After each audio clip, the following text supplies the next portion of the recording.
Hello everyone, my name is Kate Turley and I work for a lighting design company named Chroma Lighting in Belfast, and I'm also a PhD researcher for Ulster University, supported by the Royal Commission for the Exhibition of 1851.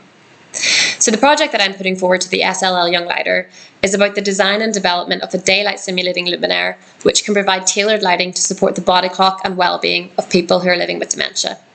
Additionally, by improving their well-being, it becomes possible to improve the welfare of those who are caring for people living with dementia. So I'll begin by giving a bit of context to the research project.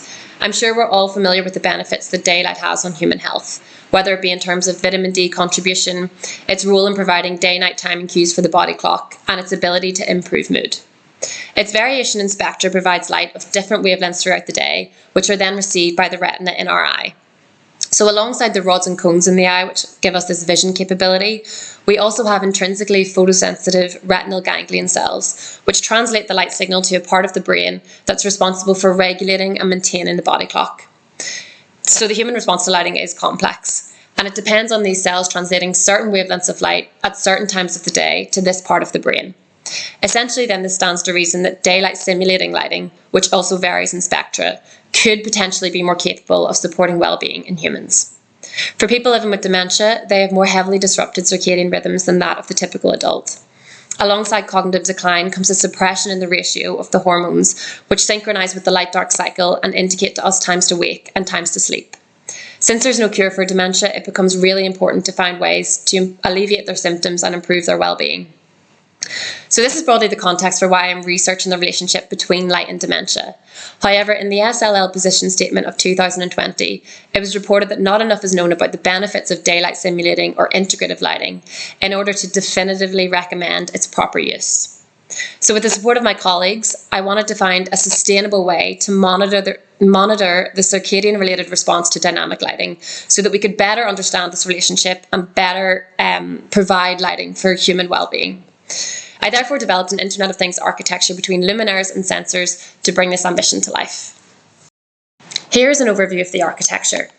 The prototype device contains an integrated luminaire and sensor which communicates to each additional device in the network via a wireless Bluetooth mesh. In terms of sensing, the radar sensor observes the average 3D point data of an individual, which is transferred to the Bluetooth module out to a Bluetooth gateway located in the in-situ environment. This data is accessed via WebSockets and consumed by the back-end processing logic, which will calculate circadian-related metrics such as rest activity levels and time in bed metrics, alongside location trajectories for each individual.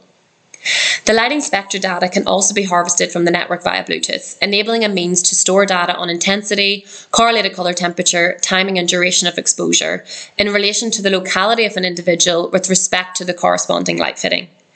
The sensor data is therefore stored alongside coexisting databases hosting demographic and diagnostic information entered on the client side, enriching the knowledge domain. Here is an example of the prototype device demonstrating the different cool-warm colour channels it can range between, scalable to deliver daylight simulating lighting throughout the day. And here is an example of some of the metrics that the integrated sensing device can capture. These 3D coordinates can be paired with domain knowledge to create algorithms which capture human activity and therefore deduce a response to the lighting. It is this combination of lighting and sensing data that will provide us with an enhanced knowledge of the relationship between light and well-being for people living with dementia. Eventually, the solution will incorporate fall detection because alongside supporting the body clock, it is also important to promote fuller and healthier lives for this cohort. Here is a work in progress demo of this solution at present.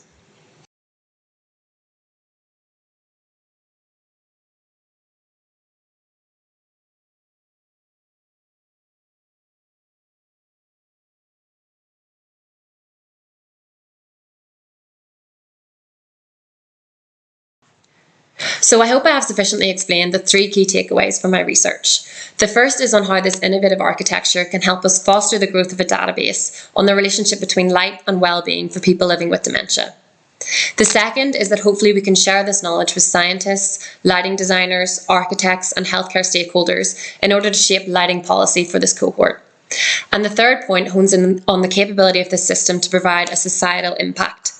Alerting falls and time out of bed could provide a huge strain relief for caregivers when delivering aid. So fostering a way to do this through something as simple as a light fitting can prove incredibly valuable. So thank you very much for your time and attention, and I hope you enjoyed the presentation.